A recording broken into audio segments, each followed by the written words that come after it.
have Kevin with NRT, New Release Today, formerly New Release Tuesday. I guess that's all of the names of NRT. Yeah, we've only had two. Kevin, thanks so much for joining me. You're welcome. Thank you for having me. Yeah, man. So we, we're really familiar with you guys. Been around, and you'll share your story here in a minute, for several years. You and I got to finally meet in person back this past summer in Texas. Yeah. Doing some media together, and we talked like a lot. Yeah. And so you made the bus ride bearable. Yeah, it was a very bouncy bus ride, but yeah, that's right. I was like, man, we really got to have you on because we could talk for a long time on music and everything. And so I'm glad we got to finally do this. And you guys, we'll get into that in a little bit, but We Love Christian Music Awards coming in April, a lot going on with you guys. But for those that do not know, if you don't mind, just tell us the story of how you found NRT, the vision, and what you guys do. Yeah. Wow. Well, yeah, thanks again for having me on and giving me some space to kind of tell that. I've told it a few times, but so I'm really good at like condensing it. And if you want to expand it all, I'll let you do that before I bore your audience right off the top. But lifelong Christian music fan, I've just seen the effects of it. You know, my first Christian CD was Audio Adrenaline's Don't Censor Me.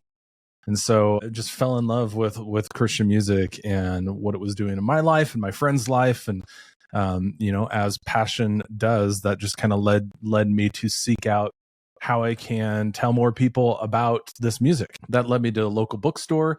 I ran their music department, which then got hired by Family Christian Store's corporate office. They used to be this big retail chain, and was sitting in a marketing meeting. Sorry, don't mean to interrupt you, but yeah. For those that do not know, there used to be these things called CDs and cassettes. Right, yes. And you would actually go to a store and buy the music and not stream it online. That's right. I'm super old. Yes. That's what we're doing. Yeah.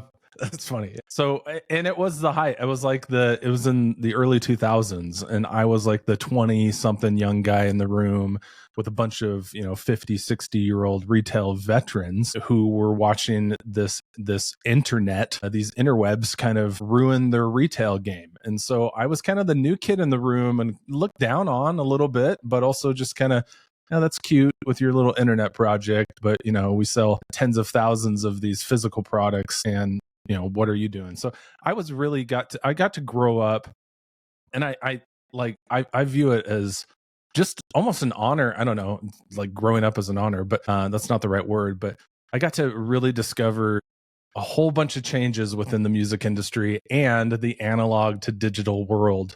And then again, to the physical product, to the digital product, to the streaming product, and just all the changes that music has had. And it was kind of in that era that New Release Tuesday at the time was formed. All music was released on Tuesdays. Now it's released on Fridays. So that kind of ruined the whole 13-year marketing plan that we had going at that time.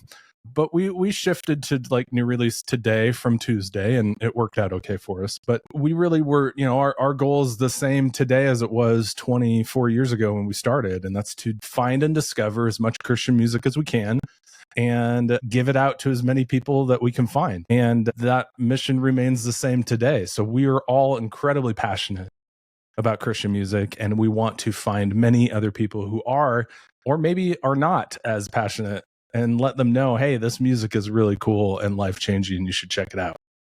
Yeah. I mean, you've been, like you said, you've seen a lot happen over the past 24 years or so, even longer. But what are some of the things that are different now than, back in the day, back in the early 2000s? I mean, a lot of artists that we have on here say, they basically are like a parrot. They say the same thing over and over. It's like everybody wants you to release songs all the time before the album. Like you release 90% of your album before the album comes out. And so everybody wants content all the time. So yeah. Well, I mean, social media changed the game. New Release Today, if you experience the site now, you will see a site that was very much modeled and inspired by MySpace, which was kind of the big social, that was pre-Facebook, pre-X, pre-Instagram, all those. That was the initial social media site. And we really modeled it after that. And it's still working today, but MySpace is gone. But that really ushered in just this new era of discovery and being able to talk about and promote and connect with each other. That has just radically changed all of our lives, right? I mean, everything is moving so fast. The shelf life is so small, and the music industry is not unlike any other industry. You have to feed the beast and continue to be relevant and continue to be in so many places. As an artist, I think they have one of the hardest jobs in the creative space. And today it's just getting harder and harder. I don't think it's easier. I think creating the content is easier. Yeah. Getting people to park on it, to absorb it, to appreciate it, probably the hardest it's ever been in the music industry's entire history. And so that's a challenge for artists, and definitely has changed the way that we talk about music, that we help you discover, you as a listener and the fan, help you discover music, how we market it. It's really upended a lot. Yeah. Yeah. I mean, there's so many indie artists out there, and so many artists that, I mean, thank God for like the algorithms on Spotify alone, because, you'll listen to an artist and then all these other ones will pop up based on your, what you listen to. And so that's how myself find all these new artists and stuff like that. And so it's refreshing to see. But like you said, it is difficult, because there's just so much competition, I guess. And that's a terrible word to use, but tell us about so much product. I mean, there's the last estimate I heard was like a year and a half ago. So I'm sure this is grossly understated too, but just in the Christian music genres, there's 100,000 new tracks every single month uploaded to DSPs, which is, Apple Music, Spotify, digital service providers. 100,000. Now, like 99.5% of that is absolute garbage. Let's be honest. But even then, you got 5,000 songs, that are competing for your attention that we would consider worthy of at least one spin.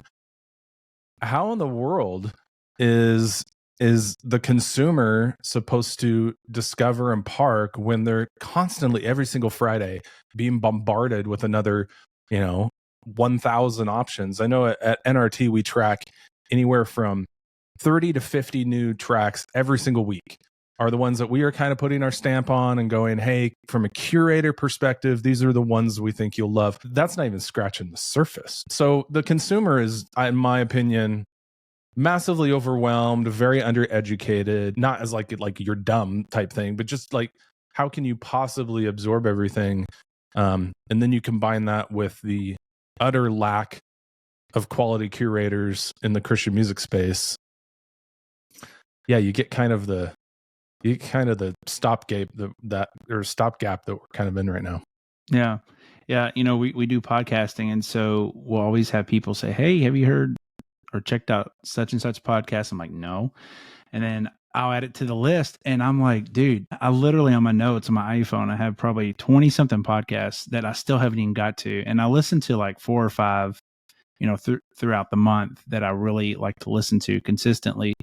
But there's these other ones that people recommend all the time, and I'm like, I'll get to them eventually. And so just can't imagine like, just putting all these Christian artists and, giving them the time. But like you said, what was the percent you said? About 90% are not good. 95. I was being generous too, probably. 95.5. Tell us about you all just got into, I guess like supporting artists, like the new release collective. Yes. I mean, I'm assuming that's the name of it, but tell us more about that. Yeah, we launched NRT Music last year, which is kind of our distribution label services. There's a lot of just hybrid labels that are starting to pop up in this digital area. This is one of them. It keeps the artists completely independent. They own everything. We don't own anything. Likewise, we're not investing in their career. They're in charge. They're in charge of doing it. We're really walking alongside them post-production of their content and just helping amplify that, but doing it a much longer time. So we're able to come in not as a marketer for a window that has a start and stop date, but we're really saying, hey, we love you as a person. First and foremost, that's important to me to get to know you. And just even if it's recommended, you just know, hey, you love God and you love creating and you make great art. let's work together. And to rally alongside them for 2 years plus and go, okay, let's walk alongside and consistently grow this brand and put you in front of our audience over and over again, because that's what it takes today. You've got to do it just over and over and over again. And so I'm excited to do that. I had a kind of just an internal goal to find 20 artists in the first year that we could work with. We have 21 in the first 6 months. So way too many people said yes to the wide net all at once. I'm like, okay, that's cool. And we've got some great artists that we're working with and really good music. You can go to nrtmusic.com. You can find the NRT Music playlist. But I mean, what's cool about it, Jacob, is I'm working with artists that I would never listen to. And like, I don't have to be massively passionate about the song, because I know there's an audience for every genre and every artist. But these are just good, hardworking people who love God and want to connect their audience to God. And so I get to say yes to that, and it's pretty fun. It's a different level of what we've done. Yeah, that's one thing I will say, like when someone gives their life to Christ and, they want to start listening to Christian music and things like that. And I've said this for many years, even back in the Cutlass Rock days, basically there's a genre for an alternative to what you listen to secular that there is. There's going to be something similar for Christian music, Yeah. And I think that's pretty awesome. Yeah. I mean, there's really music for everybody. And I think that is the missing piece from a lot of people who criticize Christian music, because what they are experiencing from many of kind of what we call gatekeepers in our industry, the award shows, the tours, the radio, the major playlisting, is just kind of, it's the same artists and the same sound and the same thing over and over and over again. And I think last year was the first year that we saw any major movement kind of smash through that and find an audience outside of what we would call popular Christian music. And that's exciting to see. Yeah. Actually, no, I've never met her, but so one of your artists, and I don't even know how to say her name. So we used to serve at a church. I'll help you botch it. I'm really great at botching. We used to serve at a church in Madison, Indiana, and there was this lady, after we left, started coming with her service dog. And, I would see clips of her singing, and we have a lot of people that we still talk to in Madison. And they were like, yeah, she's trying to pursue music in Nashville and all this stuff. And come to find, and then next thing you know it, you guys are promoting her music, and it's Anye. Anya Lee. Anya? Yeah. Anya. Yes. Man, yes. She is an incredible artist, and we really love her voice. And so that's cool that you know her, or know of her. We used to go to the church that she used to go to, and so she had it. Go ahead. Well, I messaged her, DM'd her a few weeks ago when she released her song, and I just told her, we used to go to the same church, and she goes, "Oh my gosh, small world," and But anyway, that's great, because she feels really isolated. Like where she's at, I think she's in the upper peninsula of Michigan, and just feels kind of just like she can't find community. And a lot of artists feel that way. I think if you're an independent artist, you're groaning for that community, right? I mean, and it can be found, but she would be very encouraged to know, and keep her in her prayers. That service dog was with her for a long time. Yeah, she had to put him down a couple weeks ago, and that was really sad for her. But yeah, she's got a new song called Back Again, and it's great. Like, it's like that Mandisa. I think if people pick up on it, it's going to just continue to skyrocket, because it's just one of those really good, encouraging songs, no matter where you're at, to keep going and survive through all the things. Yeah. So you guys put out a lot of articles. Some are controversial. Some are clean. One of my favorite parts of the year that you guys do is your April 1st, your April Fools. Yes. That's really fun. But man, you all have some pretty interesting articles. And sometimes I'm like, man, I wish that you all could just do a collab with Babylon Bee, because a lot of their articles they put out are hilarious, and people are so dumb that they believe them. But anyway, what are some of the most controversial articles that you put out? And are there anything that you've ever put out that you wish you'd never posted, and you're like, oh, it's too late now, Sure. I mean, the easy one that if you follow us at all, you've seen it, is just kind of my rants on language in Christian music. I've done 2 of them. The first experience was horrible. The second experience was actually a lot better.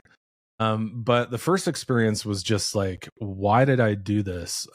I got it was pretty 50-50 on just hatred and just massive attacks to just massive support and thank you for saying something, just talking about swearing and cussing in Christian music, and just seeing a lot, saying a lot more. See, yeah. Botching words. That's what I do. Just seeing it happen a lot more, and just kind of coming to a point where going, we're canceling or taking off 1 to 2 songs a week on our playlist of songs that we encounter that just have words in it and language in it. And look, I've got youth pastors hitting play on our playlist in church, and I can't have a song, drop a word in the chorus. That reflects incredibly poorly on us first as a brand. And so we just had to kind of take a stand going, we just won't do it. We won't support it. We won't include it. We won't talk about it. We won't bring any light to it. But it happens so frequently that we're like, okay, we have to call this out. And then I think 4 or 5 years later, I had to do it again. That was only this past year.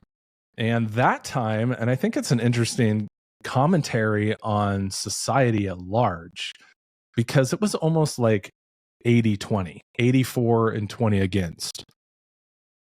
It felt like it was just a different climate and a different culture.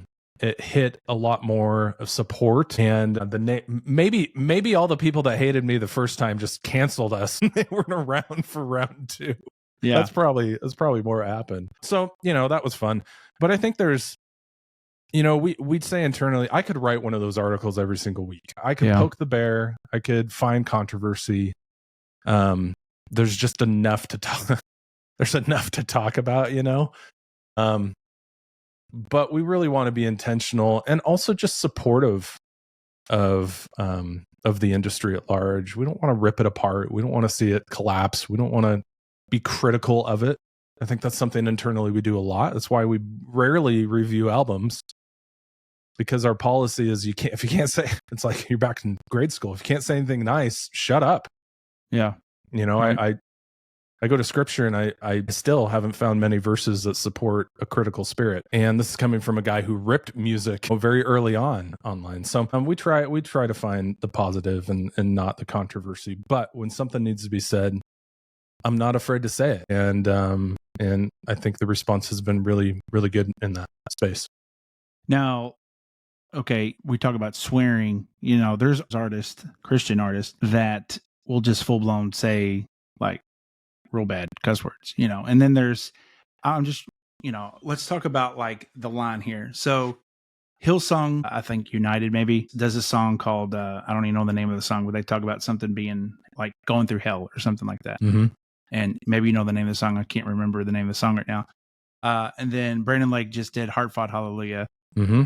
And then says been through hell or something. I don't know. But so what do you think about that versus someone out there just full blown, MF-ing people? It's a great question. And I am no theologian either. Right. I barely put a sentence together. I think, I think here's where I fall in this, is that we can parse, is this word good? Is this word not, all day long? And my opinion is probably going to be different than yours. I think to cite your specific example, hell is a place. It is a physical location. And if we're talking about and referencing hell, that's great. If I say to you, like, get the hell off my lawn, not only am I old, not only are you, yeah. but like, and by the way, the first time I was able to do that, I was like, yes, I've arrived. Yes, I'm now that guy. That's great. That's amazing. No, but I'm using that as in a derogatory, angry kind of emphasis made. I'm no longer referencing a physical location. A lot of people want to split hairs, and I did reference the Hillsong song in the first go around, and I probably took the most heat for that. I don't know if I changed my stance. I did hear the Brandon Lake version, and I thought, what? Hell is a real place, and sometimes we go through it here on earth. Yeah. Like, let's be real. And I think people are connecting massively to that song because it is real, right? Well, So I mean, look what it happened to Jelly Roll. I mean, he said that is my testimony, and so it's ministering to people like him. Sure, right. You know, but if Brandon Lake decides to be even more real and say, you know, I'm going through effing hell, some artists have done that in our Christian space.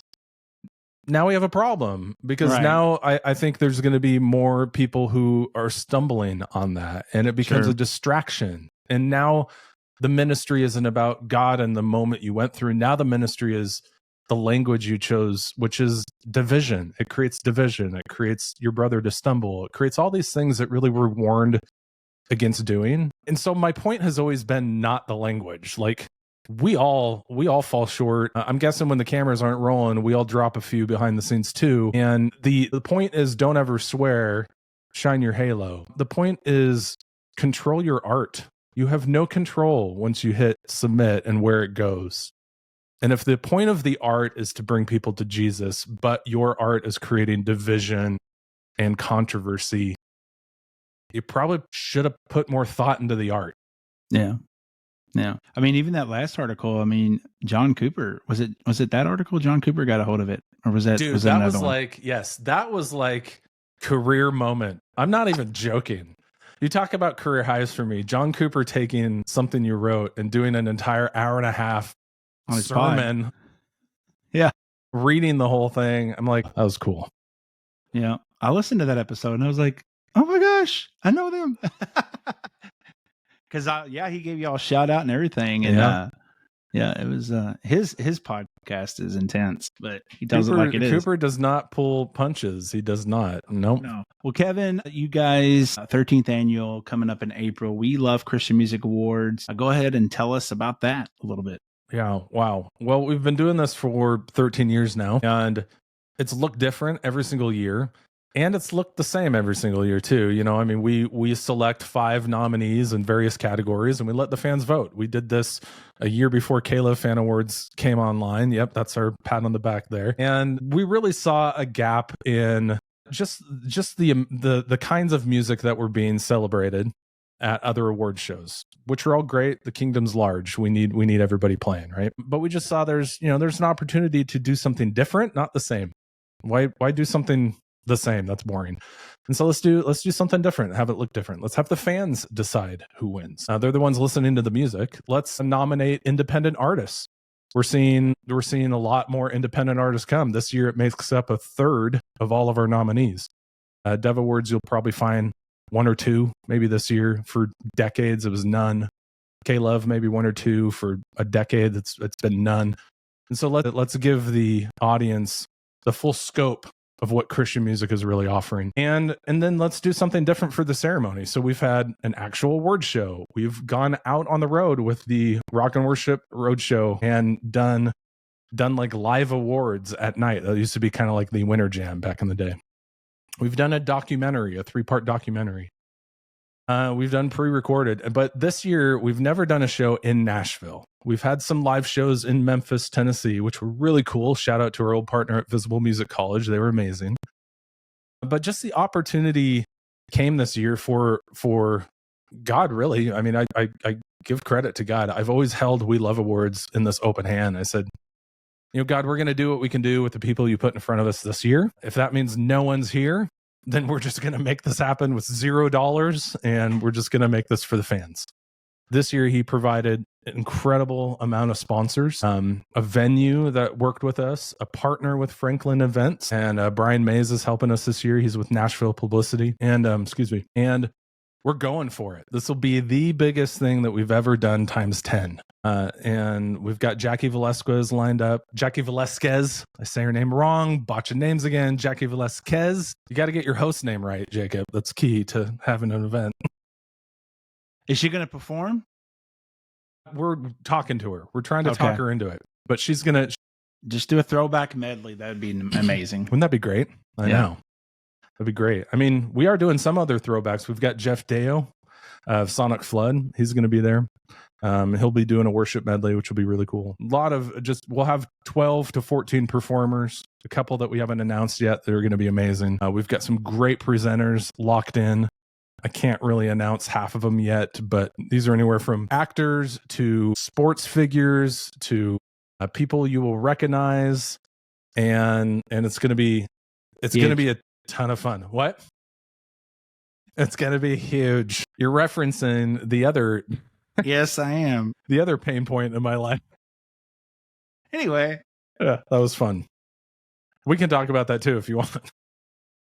But okay, so you guys, with the K-Love Awards, and I believe when because I voted for these awards, you guys have like a list of the artists, and then you select who you want to win. Correct?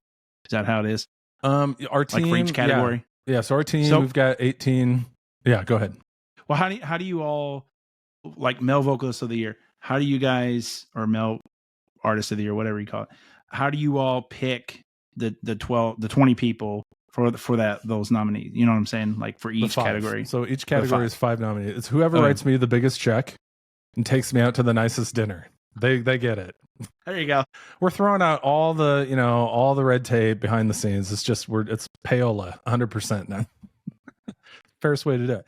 No, it's our team. We've got 18 people on the team. We spend a good month and a half throwing every name that we think is even remotely considerable or worthy of consideration, I should say, on a list. And then we just start fighting internally. I mean, no joke. It just becomes a big conversation. And we whittle it down. I would say we're probably the loosest run award show ever in the history of ever. I mean, we have no board. We have no red tape. We really are trying to, our mission, why we do it, is to introduce music. And so if we nominate, Matthew West for 14 awards and Brandon Lake for another 10 and Forrest Frank for 43, we're not doing the listener any favor. And there's some artists that just make quality art and deserve to be nominated multiple times. So we have 74 artists that got nominated this year. It's the most we've ever had. Again, a third of those are independent. Probably haven't heard of. My hope is that you go listen to the nominees and you'll find someone new in every single category. Yeah. And then we just turn it over to the voter, and then they determine the winner. Now, will you guys, with your NRT music, will you guys have some of those people at the awards just to be there to represent, and maybe we do like a little segment with those, you said 21 artists. It would be impossible to have 21 performances, but like a little segment like that, or what, do you have plans for that? Or Yeah, well, our kind of the big rule is that if you're on stage, you're representing the nominees. So you're either a nominee yourself or you have been nominated. And, I love all of our artists. All of them didn't get nominated. And I think that's just the fairest way. That's the fairest way to do it. And some of our artists are nominated. So we've got Big Dismal. And then we also have Mr. Weaverface. Those are 2 artists that we work with that are nominated. And one of them will be performing. Big Dismal will be on the stage performing. Throwback to 2000. They were on Creed's record label, Wind Up Records. They had a Dove Award winning record back in the day, and then they all disbanded, and now they're back together, and we get to work with them, which is pretty cool. And so they'll be performing, but the other artists, a couple of them might show up, but they're spread out all over the country too. So if they want to fly in, they can. Yeah. How do people come to Nashville to be a part of this? Yeah, so it's going to be April 8th. We're having it at Liberty Hall at the Factory in Franklin, Tennessee. If you're not familiar with the area, the Factory is this 100-year-old concrete factory that they have completely renovated and turned into like a really cool shopping mall. There's 800 seats in this venue. The largest We Love Award event we had was 100 seats. And we're going to have full production, full lights. It's going to be a really fun show. You can get tickets at weloveawards.com. We haven't announced any other way to watch it yet. We're working on a couple deals. So let's say you're on the West Coast and just can't go to Nashville. Hopefully we'll get it to you eventually. But if you can come out, first of all, you're going to experience a great show.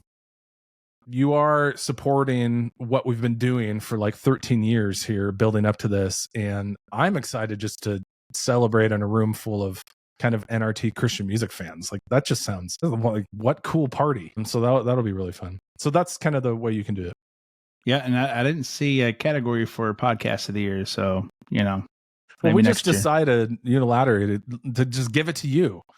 You win automatically, awards in the mail or something. Yeah. Well, Kevin, with our first time guest, we like to do a little thing called favorite things. And so I'll just give you a word and you tell me your favorite thing in that category.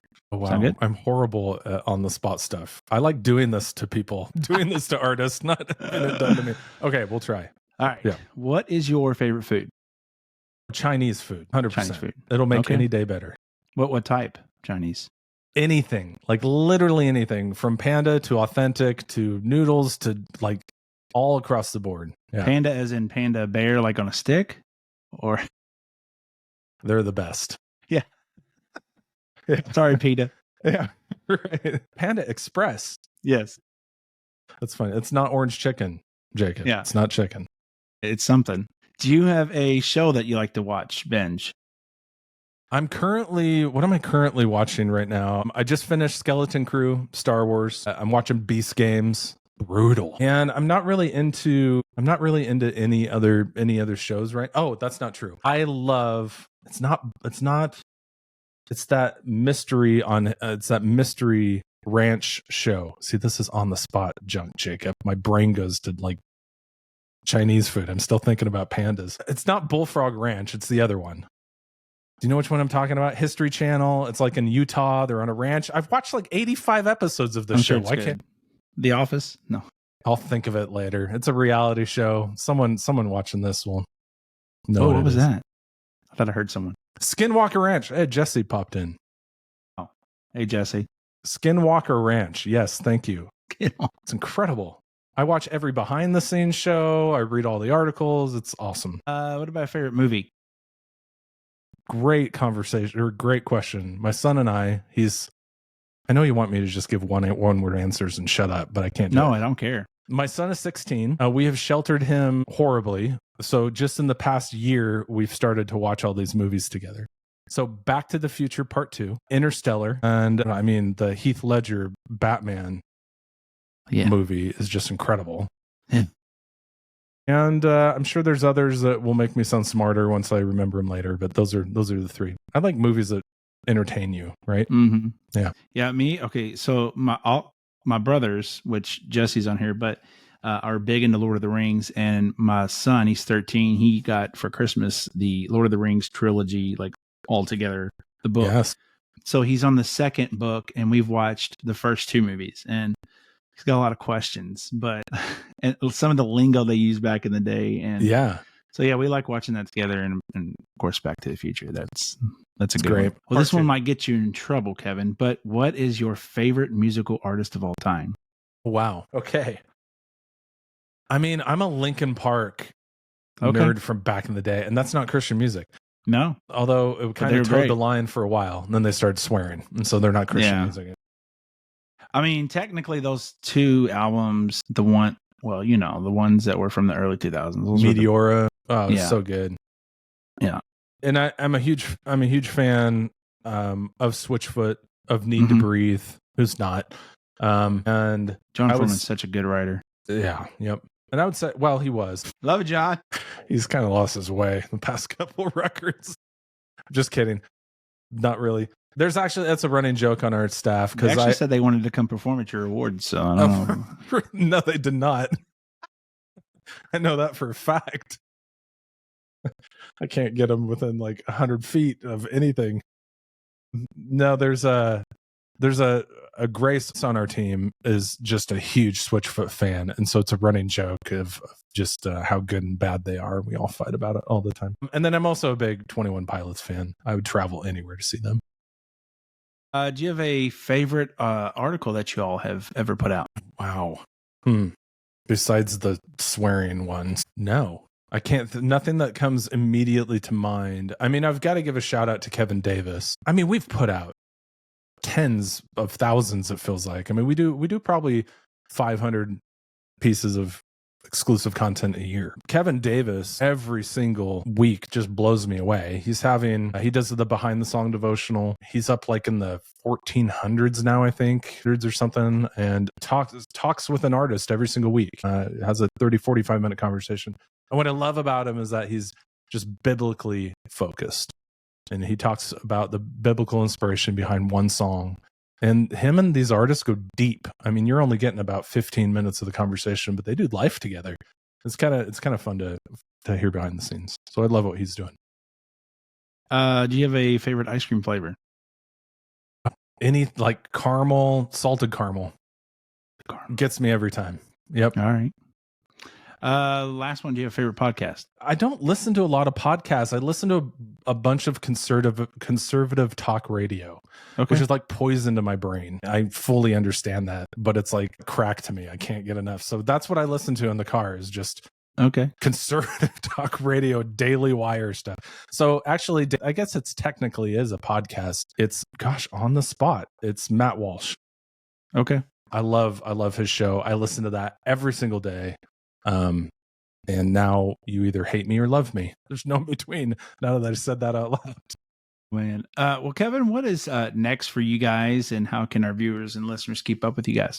Yeah, we are actually in the kind of the final stretch. I would say the final 2/3 of a total and complete redesign, what we're calling NRT 3.0. We have not redesigned our site or really touched it much in 16 years. I mean, it's kind of like, I look at NRT and it's like that house that was built in over 100 years, and it's got rooms to nowhere and doorways that open up into the middle of the yard, and just kind of like the Frankenstein type house. That's pretty much what NRT is now. And you just get deep enough into it and you can start seeing its age. And so we've been working really hard on 3.0. Haven't really talked about it much. So I guess, yeah, this is a great exclusive for you, Jacob, a preview of where we're going. But we just feel genre is even more important for people nowadays. NRT has always mixed everything together. So whether you like worship, pop, rock, rap, it's just all kind of mashed together and just barfed out to you. Yeah. But you'll be able, everything now or in the near future is going to be genre based. Everything will be tagged by a genre. You'll be able to go in and say, hey, I like worship and I like rap. And that's all I want to see. So everything on the site, from artists to albums to reviews to content to news to podcasts to playlists, will be tailored to your specific taste in music, which really is, there's nowhere out there for a fan to get that kind of content in Christian music. We're really excited about that. It's coming along well. It's been in development for a couple of years, and it should be finished this year. We'll see. Well, Kevin, to wrap up, I'd like to see if you'd be willing to share something that God's been doing in your life recently that would help build our viewers and our listeners' faith. Wow. Okay. Yes, that is a big question. You know, I think I've had the opportunity in the past 3-4 years to really start diving deep with some other guys in my life, and wasn't expected. It wasn't what I was looking for, but it was something that was kind of given to me. And I said yes to a journey, and it's changed everything. To be able to be seen wholly by other men, by other guys and friends, to do life at a deep level has been something that I didn't think I ever would have enjoyed doing, you know, just to be emotionally raw and fully open and honest, and then to be seen and loved in return has been just an incredible journey. And without getting into like all the details of what that is and what that looks like, I have been encouraged by their journey as well. And by not only showing up, but having them show up in that process too. And seeing God just embrace and love through the mess, you know? And that's been really cool. And I think I will always appreciate the way God shows up, no matter what. No matter what, he will always show up. We've just got to kind of allow him that space. And so maybe if you're listening, you don't have that in your life, I would just challenge you to find that. And that's super scary, really hard. How do you do that? Maybe we can talk offline, or you can email me. We can talk about it. But yeah, that's been really cool, just to watch God love his kids through a lot of stuff. Well, Kevin, thank you so much, man, for chatting with me. NewReleaseToday.com, WeLoveAwards.com. Now, you said We Love Awards, but it's the We Love Christian Music Awards. Is that just a shorter way to say it? Yes. The We Love Christian Music Awards. Everybody's like, it's too long. So I said We Love Awards. And then I was like, what is that? Yeah. Just figure it out. Well, go to WeLoveAwards.com for your tickets, April 8th in Franklin, Tennessee. It's going to be awesome. Yeah.